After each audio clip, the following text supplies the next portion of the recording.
कहते हैं कि एक बार कालिदास को बहुत अहंकार हो गया कि मेरे पास सभी प्रश्नों के उत्तर हैं और मैं बहुत ही ज्ञानी हूँ।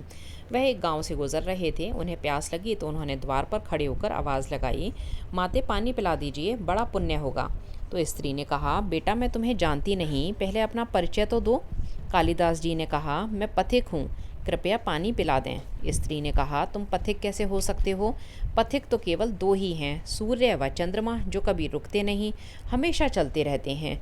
तुम इनमें से कौन हो, सत्य बताओ। तो कालिदास जी ने कहा, मैं मेहमान हूँ। स्त्री ने कहा, तुम मेहमान कैसे हो सकते हो? संसार में दो ही मेहमान हैं, पहला धन और दूसरा यौवन।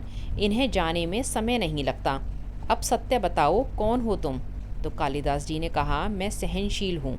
स्त्री ने कहा, नहीं, सहनशील तो दो ही हैं। पहली धरती, जो पापी पुण्यात्मा सबका बोझ उठाती है, वह बीज बो देने से भी अनाज के भंडार देती है। और दूसरे पेड़, जिनको पत्थर मारो फिर भी मीठे फल देते हैं। तुम तो सहनशील नहीं हो, सच बताओ कि तुम कौन हो? तो कालिदास जी ने कहा, मैं हठी हूँ। स्त्री बोली, फिर असत्य? हटी तो दो ही हैं, पहला नाखून और दूसरे केश। कितना भी काटो बार बार निकल ही आते हैं, मानते ही नहीं। सत्य कहें, कौन हैं आप? अब कालिदास जी पूरी तरह अपमानित और पराजित हो चुके थे, परंतु उन्होंने हार नहीं मानी। तो कालिदास जी ने कहा, फिर तो मैं मूर्ख ही हूँ। स्त्री ने कहा, नहीं, तुम मूर्ख कैसे हो सकते हो?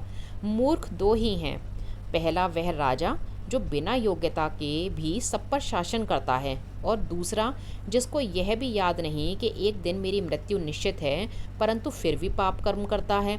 कालिदास जी वृद्धा के पैर पर गिर पड़े और बोले, तुम जीते, मैं हारा। वृद्धा ने कहा, उठो वत्स। जब कालिदास जी ने ऊपर देखा तो साक्षात माता सरस्वती वहाँ खड़ी थीं। कालिदास पुनः नतमस्तक हो गए। माता ने कहा, शिक्षा से ज्ञान आता है, ना कि अहंकार।